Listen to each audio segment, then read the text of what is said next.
hoje, no programa Mídia Especial, estamos contando com a presença dos estudantes da UFES, né, participantes do projeto de extensão Cine Falcatrua. Aqui também os apresentadores da TV FAESA e estudantes do curso de Comunicação Social.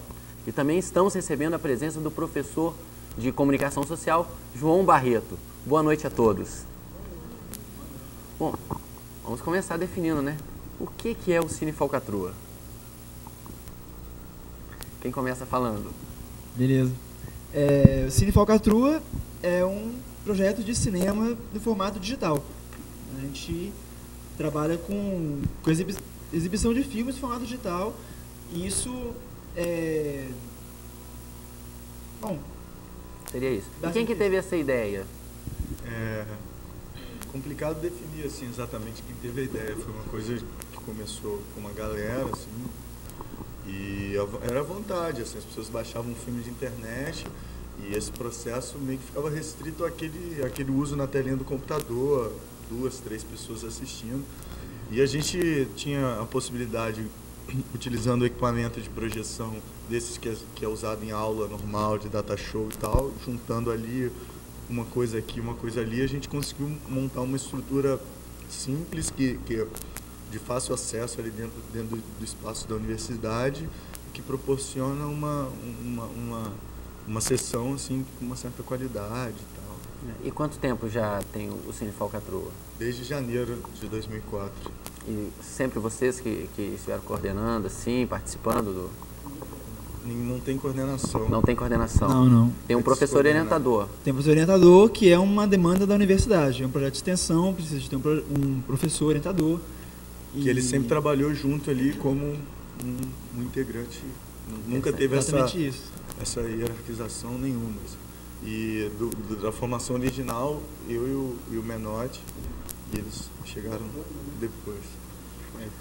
Bom, vamos passar a pergunta então para a Lorena, né, apresentadora do... Cadê Lorena? Oi, Lorena, tudo bom?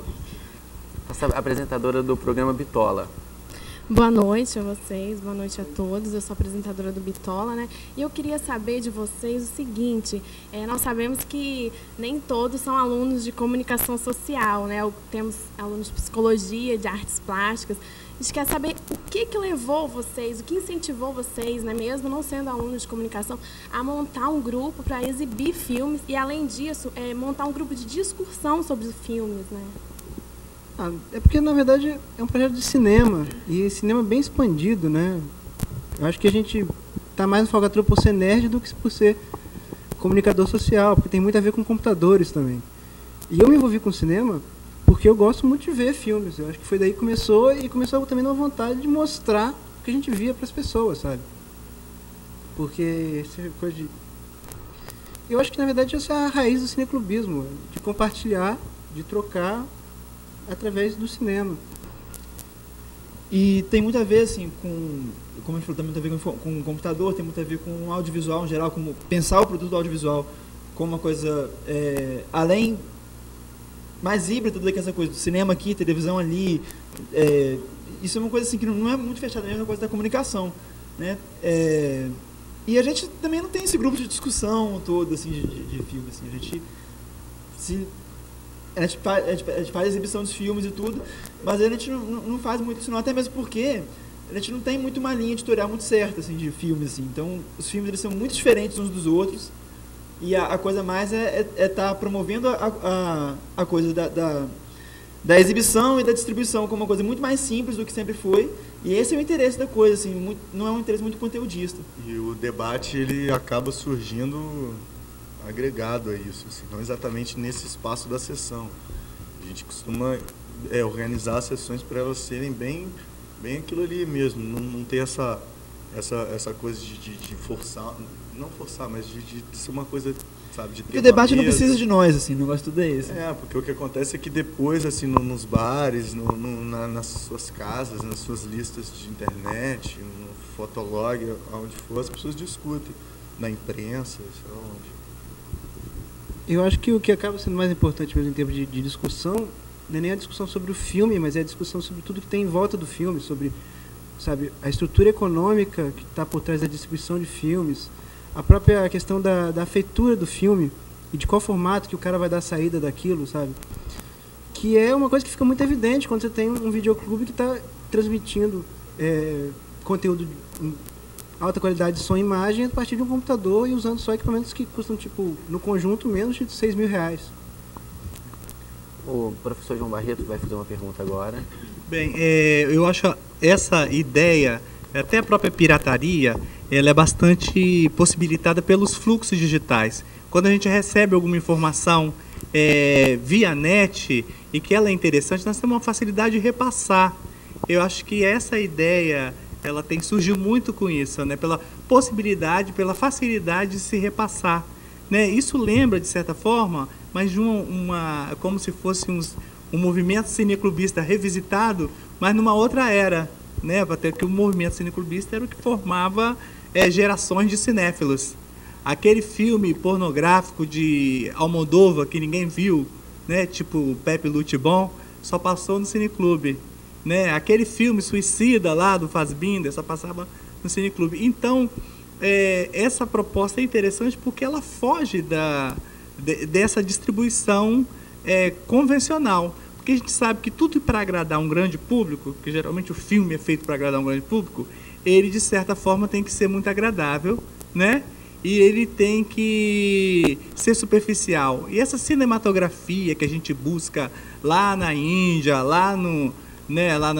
naquele cara que tinha pouco recurso e fez filme, você vê que é um filme que tem esse diferencial. Então, eu acho que hoje as grandes produções elas estão falando de pirataria, né? Você vê assim, o Matrix é um filme sobre pirataria, né? Gattaca é um filme sobre pirataria, né? E eu acho que essa ideia hoje vocês até mesmo falaram que não puxam muito para a questão do debate e que a gente tem vários fóruns de debates, né? E eu acho que é legal, vocês estão, de certa forma, influenciando esse debate, né? Oferecendo novas visões, né? Porque a gente sabe que também nós somos alfabetizados visualmente, né? E eu acho muito curioso nessa época de multiplicidade, quando você pega listas de preferência, né, tipo Orkut, você vê lá assim, a preferência é sempre Senhor dos Anéis, Jornada das Estrelas. Você vê que não era de multiplicidade, a oferta ainda não está tão grande, né? Então vejo que esse tipo de movimentação é bem interessante, assim, de cidadania mesmo, né, de política cultural. E eu queria saber assim, quais foram contra-movimento, né, que vocês receberam quando vocês fizeram esse tipo de ação. Não falo das ações, né, que a gente sabe que rolaram, mas assim, qual foram assim, alguns empecilhos que vocês tiveram para fazer isso, ou foi só facilidade? Empecilhos muitos, assim, principalmente por conta da gente estar o tempo todo tendo que lidar com a burocracia da universidade. Eu acho que esse que é o primeiro problema que a gente enfrenta. Assim. E é o maior, assim, né? E a gente é aluno, e aluno é tratado de uma maneira assim, que é diferente. Os professores já têm problema, imagina o aluno. Então, a gente precisa de espaço, a gente precisa de equipamento, coisas assim que estão ali paradas, estão ali geralmente subutilizadas e que a gente quer usar para fazer uma coisa, que é um projeto de extensão, que tem toda a sua legalidade assim, dentro do espaço acadêmico, mas que, mesmo assim, a gente enfrenta alguns problemas.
Estamos de volta com o Mídia, recebendo hoje aqui a galera do Cine Falcatrua, também os apresentadores da TV FAESA, os estudantes do curso de comunicação e o professor João Barreto. Bom, quantos filmes vocês já exibiram no total? Vocês têm isso contabilizado? Foram mais ou menos 50 produções, assim, entre curtas e longas. Não sei o número de longas, mas a maioria longas e mais ou menos umas 40 sessões. Faz um tempo já que 40. Quase 60 sessões, então são mais que 50. E um público aproximado de 6 mil pessoas, assim, nesse primeiro ano, 2004. Com sessões, a média de 200 pessoas por sessão e algumas sessões com 500, 600 pessoas. Bom, passa a pergunta agora para a apresentadora do programa Na Garagem, Charlane. Boa noite, gente.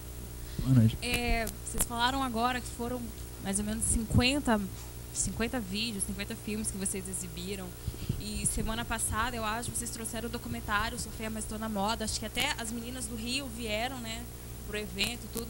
Como é que é para conseguir todo esse material? Se vocês têm contato com pessoas de outros estados para poder fornecer esses vídeos? Como é que vocês fazem para poder conseguir tudo isso? Cara, é bastante assim na cara de pau mesmo, sabe? Tudo falcatrua. Tudo falcatrua, né? De procurar saber onde está a produção, entrar em contato mesmo e fazer o convite. É assim, bem simples, sabe? Só entrar em contato e mostrar o projeto, claro, iniciar o que está acontecendo e fazer o convite. Existe uma coisa que facilita também, que é o seguinte, no caso, a Tosco Graphics, que foi a produtora do filme, a diretora Denise Garcia faz parte é sócia da Tosco, eles já nos conheciam, já tinham apoiado a gente antes, já tinham disponibilizado material e tudo, então a gente ficou conhecidinho por algumas figuras, assim, tudo isso ajuda a gente um pouco.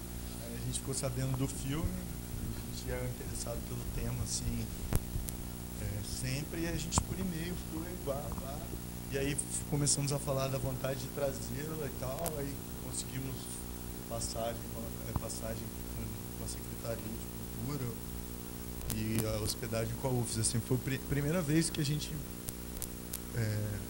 fez um evento assim com uma estrutura um pouco maior, tanto que depois teve um bate-papo, uma coisa que nunca aconteceu, assim. Existe uma intenção para que isso se torne mais frequente, esses eventos maiores, essas discussões maiores? Não exatamente eventos maiores, porque a nossa ideia é um pouco criar um circuito permanente, né?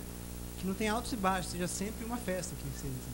Mas a intenção realmente é abrir para produções mais próximas. Não só chegar no realizador e falar, traga seu projeto para cá, como também esperar que eles venham nos procurar espontaneamente. O que parece ser mais difícil da coisa é que entrar em contato com o cara e pedir para ele fazer, para passar o filme dele assim, na verdade é muito simples, porque a maior parte dos realizadores não tem onde passar. Curto, especialmente, é muito, muito difícil de encontrar um lugar. Hoje em dia só tem mal festival, algum outro programa de TV, mas você tem uma carência muito grande de espaços de exibição. E pra gente o mais difícil é fazer produção. A gente não sabe, cada um tem um distúrbio diferente. E, sabe, pra conseguir passagem, pra conseguir hospedagem, a gente tem que rodar a cidade inteira. Coisas que, se tivesse um mínimo de traquejo, um mínimo de profissionalismo nessa área, seria mais fácil. Mas, assim, querendo falar com o realizador, dando ele um espaço de exibição legal, é muito fácil. E o resultado também foi bem legal, assim. A diretora mesmo, ela veio e quando ela estava aqui com a gente, ela ficava abismada, assim. Ela ficou chocada, assim, com o número da plateia, porque tinha muita gente mesmo no auditório. E ficou super feliz com o debate, com a exibição do filme, com o resultado, com a resposta do pessoal. Ela ficou apaixonada com o baile. A gente adorou. conseguiu levar para um baile pessoas que não queriam, assim, sabe? Uma boa quantidade de pessoas que não queriam para um baile. Assim. E a exibição lá também foi muito legal, porque a comunidade, assim, os funkeiros mesmos, eles gostaram bastante do documentário. Assistiram mesmo, parou o baile, cara.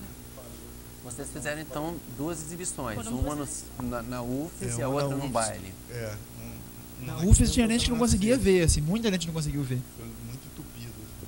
E no baile foi bacana, assim. A gente foi na entrada, assim, lá do Clube Rio Branco, que é mega, assim.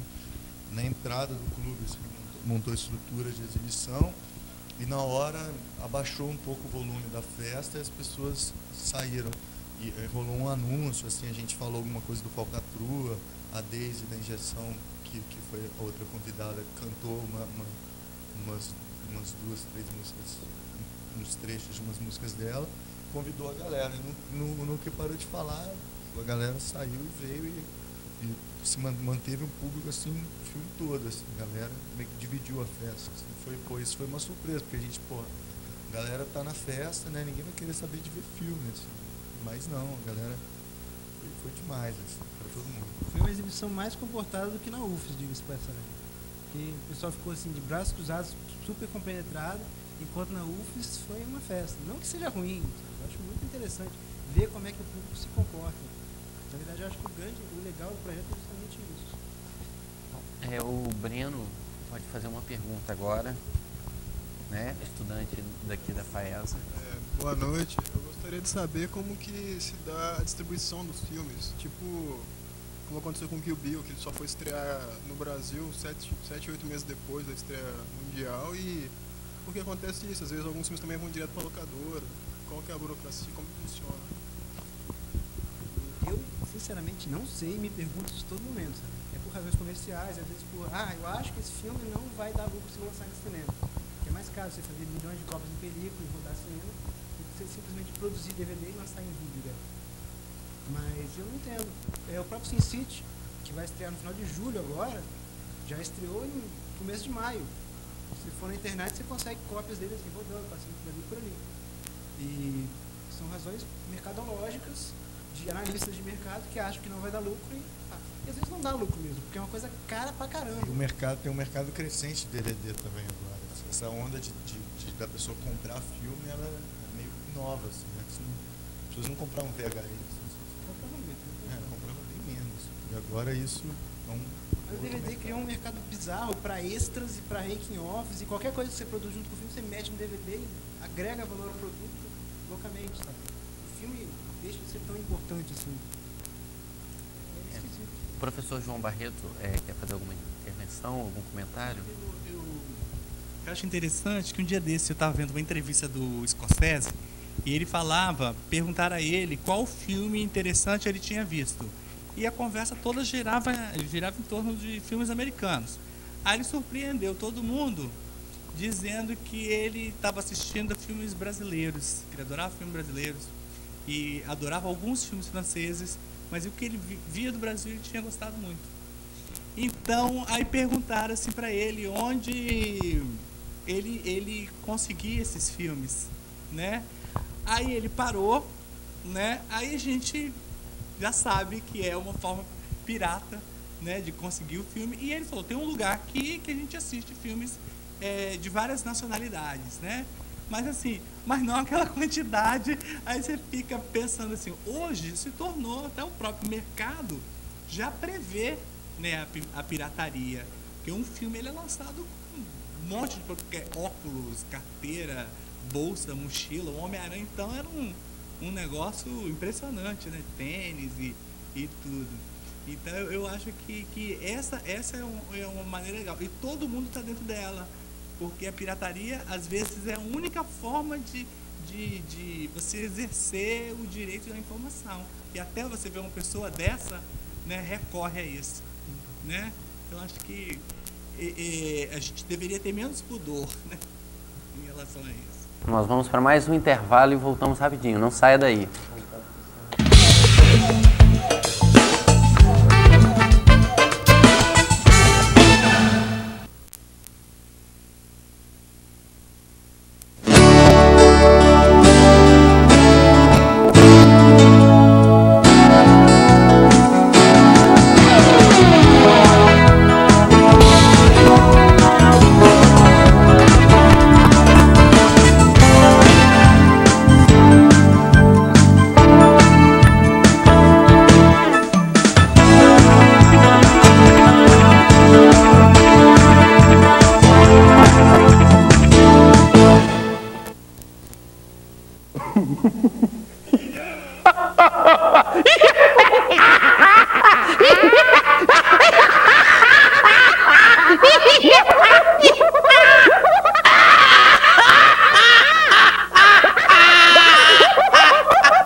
Estamos de volta com o programa Mídia Especial, hoje recebendo o pessoal do Cine Falcatrua, os estudantes de Comunicação Social, os apresentadores da TV FAESA e o professor João Barreto.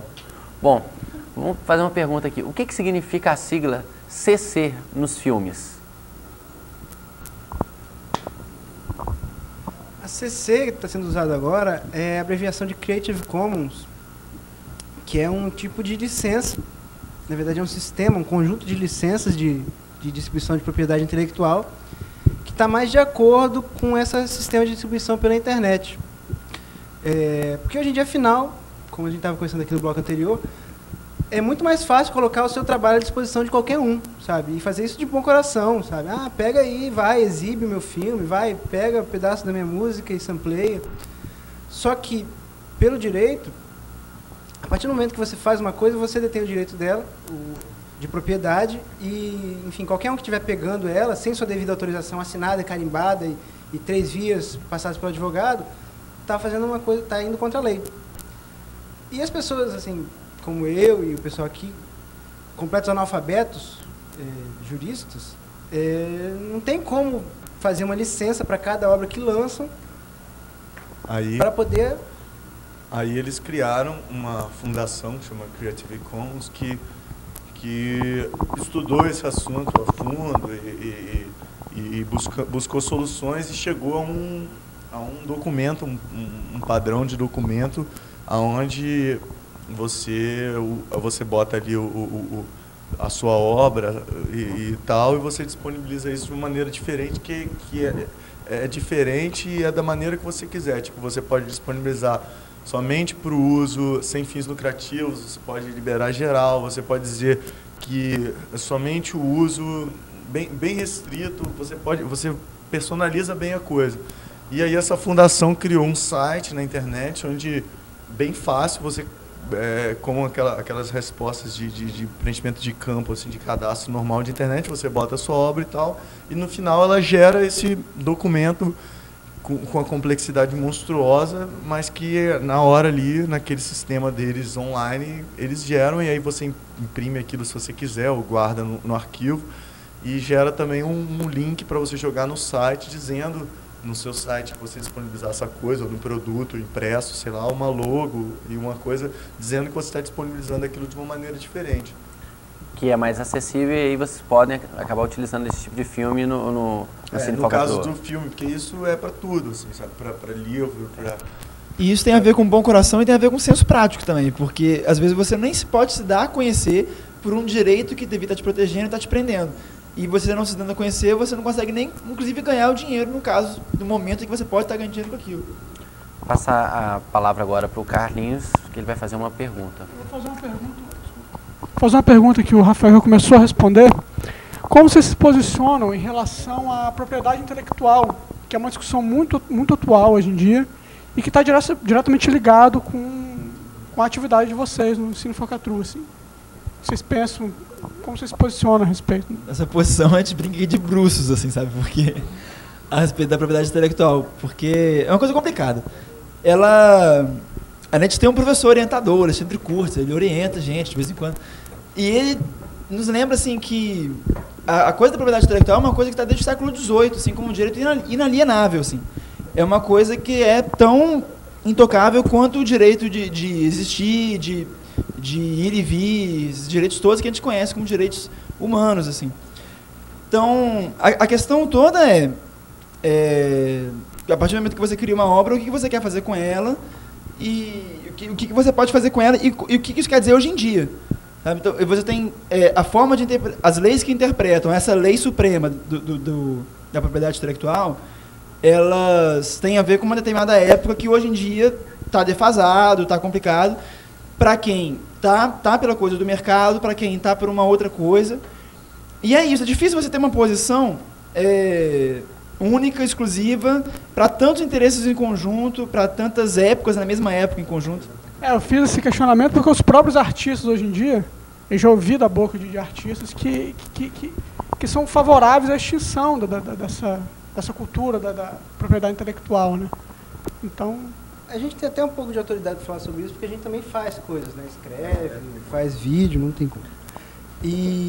Mas vocês vão ter que trocar. Só um momento, vocês vão ter que trocar de microfone, que vocês já trocaram e acabaram ficando presos. Pronto. Não tem problema. Agora vai voltando ao assunto. A gente tem até um pouco de autoridade para falar sobre isso, que a gente também cria, enfim. E a propriedade intelectual ela foi criada, o próprio conceito de propriedade, para poder dar dinheiro para quem faz a obra, né? Para o artista. Ou seja, no fim das contas, ela é uma forma do cara sobreviver financeiramente a partir da arte dele, na medida que dá a arte dele para o mundo, sabe? Acabam os mecenas lá no século XVII, XVIII, então o cara, como é que ele vai ter dinheiro? Na era da reprodutibilidade técnica. A questão é que a internet e a digitalização em si, ela extrapola a reprodutibilidade técnica um absurdo, sabe? Então você tem que encontrar, na verdade, uma espécie de alternativa para o artista ganhar dinheiro. Porque, afinal, vendendo cópias do trabalho dele, é difícil que ele vá ganhar dinheiro hoje em dia, porque a cópia é muito barata. A cópia é muito fácil, é muito difícil de controlar, vaza muito fácil. E a gente tem uma estrutura hoje em dia no Brasil, agora falando especificamente de cinema, em que quem faz cinema autoral acaba ganhando mais ao fazer cinema e, estranhamente, ao fazer publicidade. O diretor de cinema do país, especialmente de curta, sobrevive muito de trabalho externo, assim, e não de sua própria obra. Às vezes ele custeia a própria obra com o dinheiro que ele ganha em outros trabalhos. E, nesse sentido, é muito interessante você ter um curta seu com todas as facilidades de circulação possível pela internet, porque aquilo vai ser uma publicidade para você, para o seu outro trabalho. No fim das contas, para o realizador, ele tem ele vai custear o trabalho dele, artístico, através da prestação de serviço que ele faz fora, e ele vai publicizar a prestação de serviço através do trabalho artístico que ele faz, sem prender esse trabalho, sabe? Sem ter que cobrar ingresso, porque, convenhamos, qual curta, mesmo qual longa brasileiro que se paga com bilheteria? É complicado. Vamos passar a palavra agora para a Renata, que é nossa colega aqui do programa Mídia, que ela vai fazer uma pergunta. Boa noite. Eu queria saber como vocês enxergam a cena audiovisual no Estado.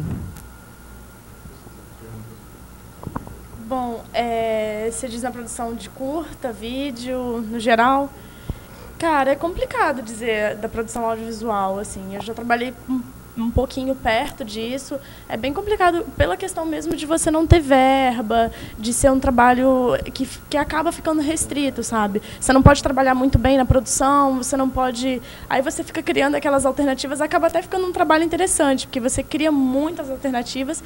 E o problema que eu continuo vendo é a questão mesmo que, de uma certa forma ou de outra, o Cine Falcatrua dá aquela cutucada, que é o espaço para exibição. Né? Tem muita gente realizando vídeo, tem muita gente fazendo e movimentando, e o espaço é curto, assim, é pequeno.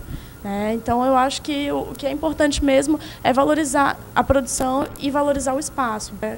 Tá exibindo os curtas, filmes, clipes e afins. Assim. Tem um problema da produção audiovisual capixaba, que é um problema não só da produção audiovisual capixaba, que é a questão do dinheiro público, assim. Que eu acho que é uma crise que a gente vê que está começando a surgir, assim, um debate em cima disso mais profundo e mais espalhado, que é a coisa assim, de uma lógica que veio dos nossos, né? Que é a galera que produzia cinema nos anos 70, que fazia cineclubismo nos anos 70, e que hoje a gente herda uma coisa meio maluca, porque aí o Estado banca toda uma estrutura de uma coisa que tem as suas contrapartidas questionáveis, que tem sua qualidade questionável, que tem sua importância até cultural questionável muitas vezes, e que é grana pública, assim, sabe? E isso é foda, assim, de você estruturar uma coisa toda, não é nem assim uma parte, ou não, é tudo, assim, sabe? Ela é basicamente a produção autoral, assim, né? Ela é toda sustentável. É a coisa toda de você pensar que você está gastando dinheiro para a cultura, o dinheiro para as pessoas, em cima de produtos audiovisuais que eles não estão sendo considerados para público nenhum, porque não existe nada que vai estar levando nada para ninguém. Você tem pouquíssimas salas, as salas que tem elas já estão todas ocupadas com coisas que são alheias à produção daqui, e você tem, sim, festivais provisórios, festivais muito no singular, na verdade, festival, que é ótimo, que é muito bacana, mas é provisório, sabe? Então, é a coisa toda de que você...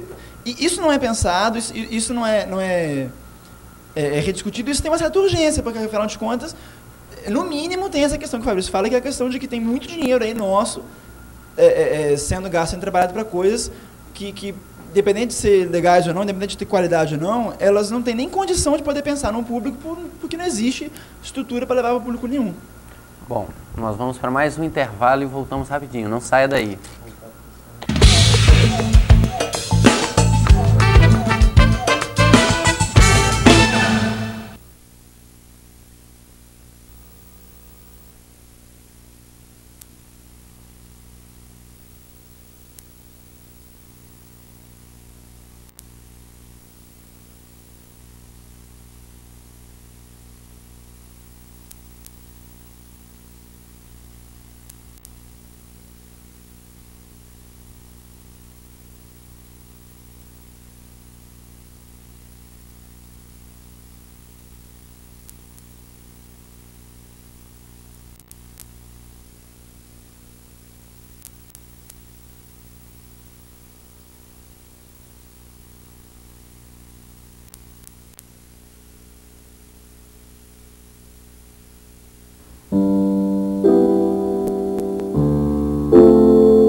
Estamos de volta com Mídia, que hoje conta especialmente com a presença do pessoal do Cine Falcatrua, estudantes do curso de comunicação, os apresentadores da TV Faesa e o professor João Barreto. Já emendando a série de perguntas, eu vou estar passando direto a palavra para a nossa colega aqui da TV Faesa e apresentadora do Bitola, Lorena. Boa noite, gente. Novamente, eu queria saber, voltando nesse assunto, né, da questão da exibição dos filmes nacionais, sabemos que o governo ele oferece algum subsídio através de leis de incentivo, né, para produção audiovisual, mas não oferece para exibição nem para difusão, né? Eu queria saber, na opinião de vocês, por que isso não existe? Na verdade, está começando a existir. O governo tem um documento chamado, tem um programa chamado Cultura Viva. Nele está inserido todos os projetos de cultura estão inseridos nesse programa, e eles têm pensado bastante a respeito da coisa da exibição, inclusive em questão de cinema digital. A questão política da coisa, assim, só emendando e discordando um pouco do que você falou, é a questão de uma articulação das pessoas que exibem, do chamado cineclubismo, né? Que não é uma coisa assim... O Falcatrua surgiu desvinculado totalmente dessa lógica, assim, politicamente, Mas, assim, fazendo uma coisa que já se fazia nos anos 70, na UFES mesmo. Hoje, o presidente do Conselho Nacional de Cineclubes é capixaba e surgiu dali do mesmo ambiente que a gente se inseriu há um ano atrás. E o que acontece é que esse movimento nacional de cineclube, ou seja, quem vai cobrar dos governos e quem vai estar correndo atrás desse tipo de possibilidade, de incentivo, etc., estava morto, assim, ficou quase 20 anos assim, sem existir nem no papel. E aí, ano passado, em novembro, aconteceu a Jornada Nacional de Cineclubes, em São Paulo, e aí se rearticulou esse conselho, se fundou, se reiniciou os trabalhos desse conselho e foi eleito o Claudino, presidente daqui do estado e tal. E essa galera, essa diretoria, essas pessoas envolvidas que estão junto ao Ministério, que de alguma forma é pela primeira vez, assim, depois da ditadura, que se tem um ministério empenhado realmente em algumas questões. E mesmo com a falta de grana, eles estão fazendo muita coisa legal, assim, que eu particularmente acho legal. E essa coisa está incluída, assim, pelo menos no papel de existirem kits para se distribuir para pessoas exibirem, bababá, vamos ver. Eu acho que também tem um formato de política cultural que é muito fechado nisso, que é um formato que privilegia o produto cultural e o evento, sabe? Se você quiser pedir pela Lei Rouanet o patrocínio para fazer um festival de cinema, você consegue. Agora, a distribuição e exibição, elas têm que ser processos contínuos, e não, assim, eventualmente. Um filme é simples, porque é um filme que você faz, dá e passa, sabe? Aí você tem um produto lá pronto, foi feito com dinheiro do governo, e tá. Mas agora, uma sala de cinema, ela tem que sustentar. Por mais que o governo dê algum incentivo para, por exemplo, dar o pontapé inicial, não tem como ele dar uma mesada para a sala poder se manter e poder pagar os funcionários, e, enfim. Por isso que a distribuição e a exibição, elas mostram um pouco a falha dessa estrutura de política cultural, que é muito calcada mesmo numa lei de incentivo que vai fazer um produto, aí o cara faz o produto, aí não deu certo, não vendeu para lugar nenhum, aí vai lá, entra na lei de novo e faz outro produto com o mesmo dinheiro do governo, sabe? Acaba sendo uma coisa um pouco viciada. Os próprios realizadores, um ou outro, acabam tendo que depender sempre do dinheiro do governo para poder fazer cinema, porque é uma coisa cara e porque você não faz uma forma de dar dinheiro aqui mesmo, não faz uma forma de ter lucro, de ter retorno. O Gabriel, estudante aqui da FAES, vai estar fazendo uma pergunta agora. Boa noite. Voltando ao assunto um pouco, vocês falaram que vocês tiveram mais ou menos 40 exibições. Eu gostaria de saber qual o critério que vocês usaram para escolher os filmes. Nenhum. Absolutamente nenhum. São critérios provisórios na hora que a gente pensa, em cima da hora, às vezes, alguns são pensados com um pouco mais de antecedência, outros nem um pouco, e a gente até se orgulha um pouco disso, assim, é a questão de a gente não se fixar no conteudismo, na questão do cinefacatura ter uma cara de filme e tal, assim, sabe, de filme noir, de filme europeu, de filme blockbuster, de filme brasileiro, de filme capixaba. A questão toda é a possibilidade, enfim, a grande possibilidade que a gente tem com as novas tecnologias, com uma ética fiel às possibilidades que as tecnologias dão. E é isso aí, eu acho que a gente acha que os filmes são uma fatalidade de quem vê. A gente está preocupado com outra coisa. Inclusive, às vezes, a gente exibe filmes assim, que a gente não vê, a gente tem costume, às vezes, de não ver os filmes que a gente exibe. E são filmes, às vezes, que a gente nem gostou, são filmes que ninguém gostou, e dão e tem uma série de efeitos, isso que a gente até acha legal, sabe? O legal do audiovisual é isso, assim, é ele causar efeitos nas pessoas, e esses efeitos são incontroláveis, sabe? Inclusive, passa pela questão de você não gostar, de você passar mal, e é isso.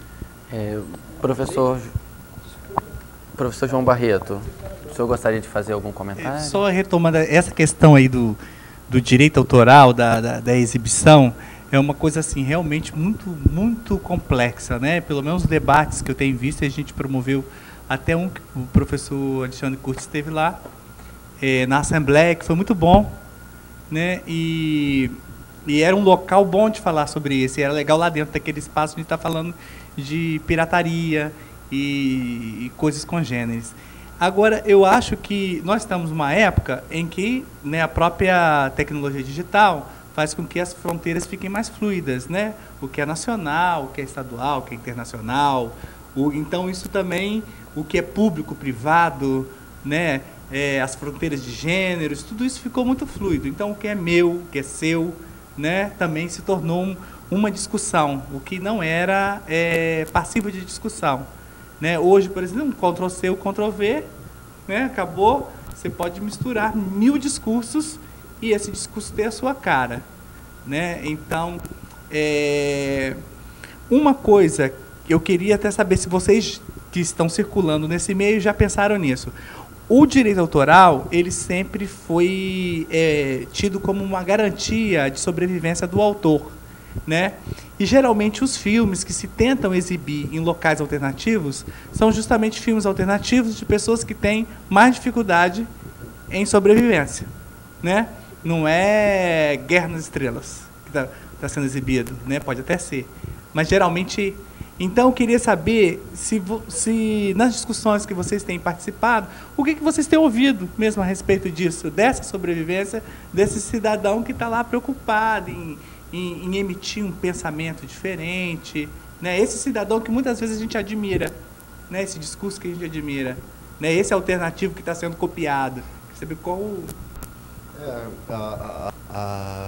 Como está se desenvolvendo a tecnologia de salas de cinema para a coisa da sala de cinema digital, o problema dessa coisa do preço da distribuição vai ficar muito mais em conta para o cara, por exemplo, vamos dizer assim, o prejuízo do cara em estar expandindo um pouco o leque de filmes dele vai ser menor, assim, com a possibilidade de você receber o filme via satélite, você não ter aquele custo e aquela responsabilidade de ter um rolo que custa 7 mil, 8 mil reais, e aí isso tudo possibilita talvez uma diversidade maior em cartaz nos cinemas, e isso cairia diretamente no olhar do público, teria mais opções e tal.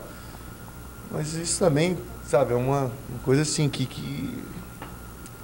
É porque na música, por exemplo, os músicos reclamam verso direitoral, né? Mas eles não gostariam que isso fosse extinto. Reclamam lá do ECAD, lá de um monte de coisa assim, né? Os caras que trabalham nisso, né? Inclusive o Tim Maia era o grande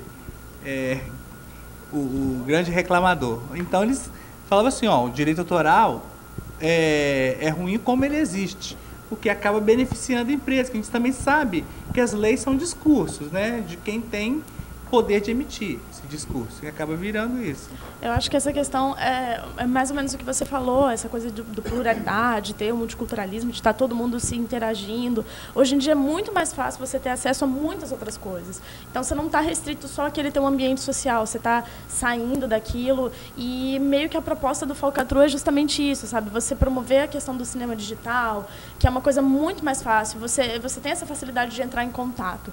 Então, esse contato é mais ou menos um pouquinho também do que você falou da alfabetização audiovisual, que é você não tentar reforçar esses discursos, o discurso do direito autoral, e sim enfatizar que isso é uma tendência geral, assim, todo mundo tem que estar em contato com tudo, entendeu? É um pouco meio desse discurso pós-moderno, assim, e eu acho que isso tem um pouco a ver com o Falcatrua. Assim.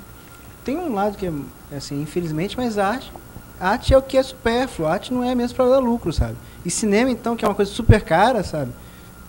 Fazer daquilo uma forma de arte, uma forma de poesia, vai sair para o cara realmente, assim, exorbitantemente caro.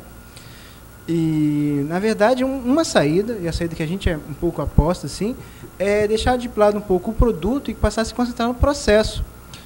Que é uma saída que a gente aprendeu mesmo um pouco do lado da música. Porque o próprio músico, que tem tanta dificuldade, ganha 1 centavo por cada CD que vende, ele consegue se manter, às vezes, dando show, sabe? Muitos músicos com os quais conversamos, eles falam disso. Que, enfim, o direito autoral dele, que no fim das contas, o direito autoral não é nada mais que uma tecnologia jurídica para garantir o sustento do cara, acaba mudando um pouco de eixo, acaba saindo do produto que está sendo comercializado e vendido, enfim, está fora do controle dele, porque está no controle de uma gravadora, e passa a ser a performance dele, ele tocando que seja no barzinho, sabe? Ele tá se vendendo no fim das contas, porque afinal ele que é a arte dele, que é a música dele.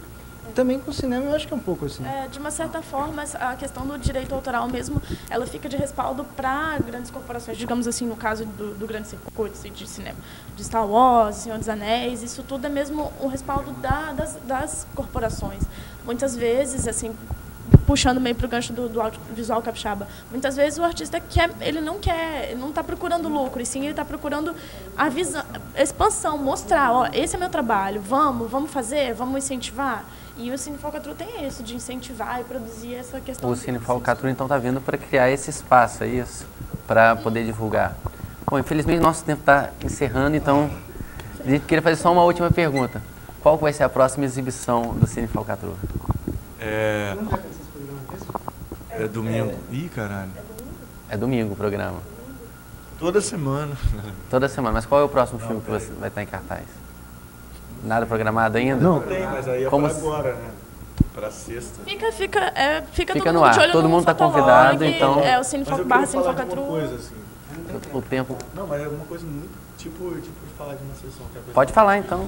Então, o Falcatrua, a gente, além dessas sessões semanais que estão acontecendo, o pessoal ficar ligado no Fotolog para saber da programação, www.fotolog.net/cinefalcatrua, que é o espaço que a gente utiliza para estar jogando os cartazes dos filmes que exibir. A gente montou uma amostra, que é a Amostra Falcatrua de Conteúdo Livre, que vem dentro daquela lógica que a gente conversou do Creative Commons. São filmes de vários lugares, partes do mundo. A gente montou uma programação, uma série de programações diferentes, e a gente está levando para alguns lugares. A gente exibiu lá em Porto Alegre, no Festival do Livre Olhar, agora mês passado, e agora a gente vai para Cachoeiro, numa feira do livro lá. A gente vai montar uma sessão lá e vai exibir isso e levar o nosso debate, o debate do Creative Commons, tudo junto aí no pacote. Legal. Bom, infelizmente nosso programa estava numa conversa boa, mas vai encerrar por aqui.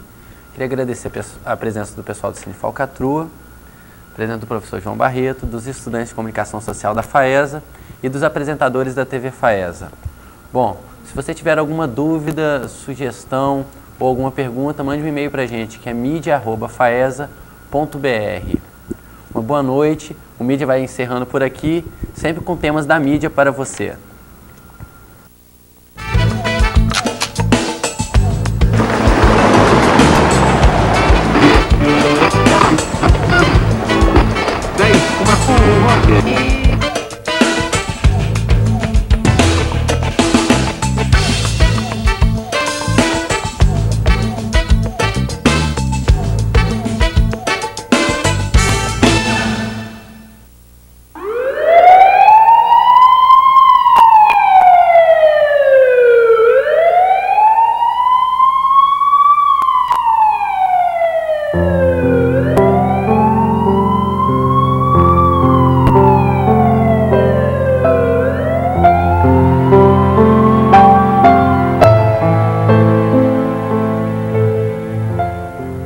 Os homens amam a guerra, por isso se armam festivos em cor e cores para o dúbio esporte da morte.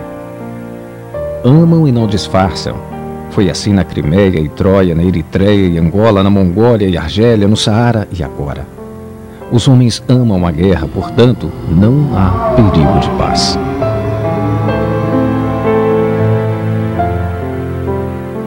Os homens amam a guerra, profana ou santa, tanto faz. A guerra não é um entreato, é parte do espetáculo e não é tragédia apenas. É comédia, real ou popular, é algo melhor que circo. Por isso, em cima da carniça não há urubus, chacais, abutres, hienas, há lindas garças de alumínio serenas, um eletrônico balé. Terrível é teu discurso, poeta. Escuto alguém falar. Terrível foi elaborar. Agora me sinto livre, a morte e a guerra já não podem me alarmar. Como Édipo perplexo decifreia em minhas vísceras antes que a dúbia esfinge pudesse me devorar. Acabará a espécie humana sobre a terra? Não, hão de sobrar um novo Adão e Eva a refazer amor, e dois irmãos, Caim e Abel, a reinventar a guerra.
O nome completo de Dom Pedro I era Pedro de Alcântara Francisco Antônio João Carlos Xavier de Paulo Miguel Rafael Joaquim José Gonzaga Pascoal Cipriano Serafim de Bragança e Bourbon.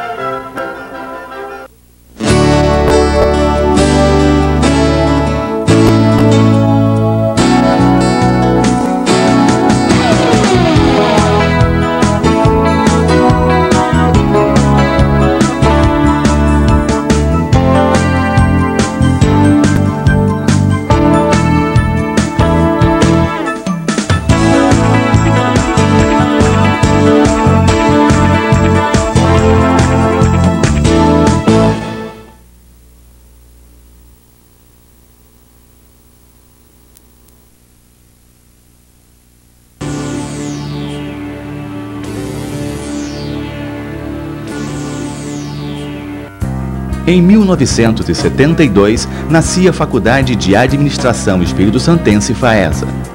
Desde então, a instituição caminhou com passos firmes rumo ao futuro, se consolidando como a mais respeitada instituição privada de ensino do Espírito Santo, trabalhando desde o ensino fundamental à pós-graduação.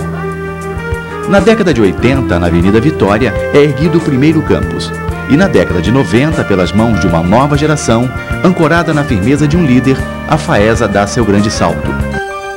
Surgem os Campus 2 em São Pedro e o Campus 3 em Cariacica. Cada um assume a sua vocação. Na Avenida Vitória é reafirmado o perfil de gestão, negócios e design. Também são lançados os cursos sequenciais, os primeiros do Estado, e o Núcleo de Ensino à Distância. Em São Pedro, são implantadas as faculdades de Educação, Comunicação, Ciências da Saúde e Ciências da Terra. E em Cariacica, a Faculdade de Administração passa a atender as demandas da comunidade local.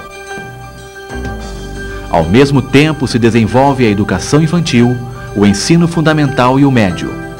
Entendendo que os primeiros fundamentos são os que ficam por toda a vida, a FAESA fomenta a participação direta dos pais no processo de educação, promovendo a interação entre escola, pais e alunos.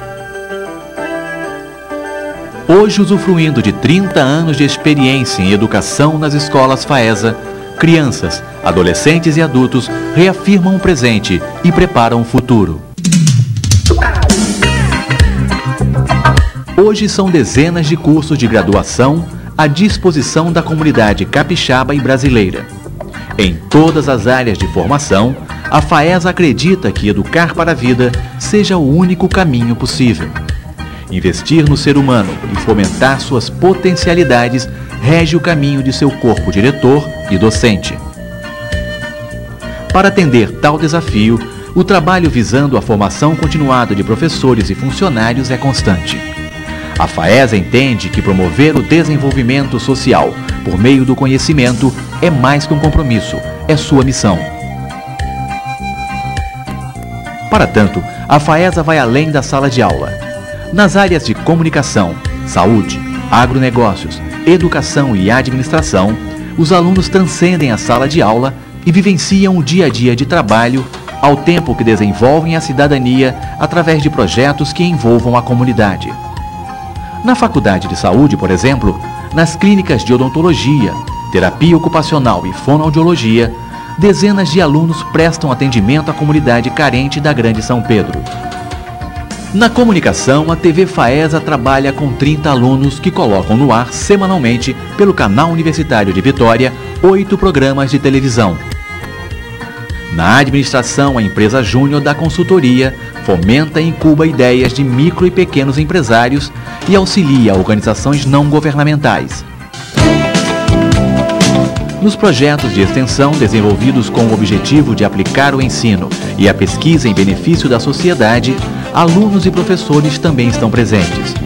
Hoje são dezenas de projetos em desenvolvimento envolvendo a comunidade da Grande Vitória, beneficiando mais de 600 pessoas.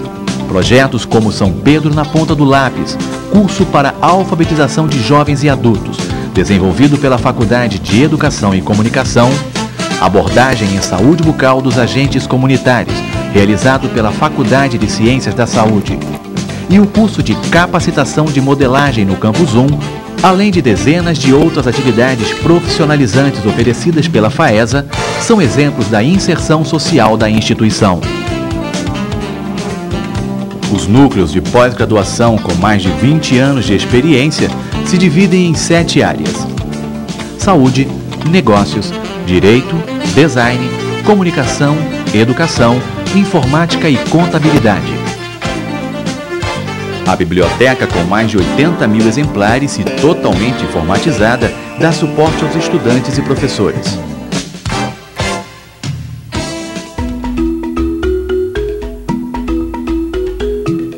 Por entender que a continuidade e a produção de conhecimento são fundamentais em um mundo que caminha rápido, a Faesa desenvolve no núcleo de pesquisa mais de 30 projetos de estudos avançados. Atualmente, as pesquisas na área de saúde, mídia e meio ambiente são as que mais se destacam. O incentivo aos pesquisadores é dado em forma de bolsa e de parcerias com a sociedade organizada.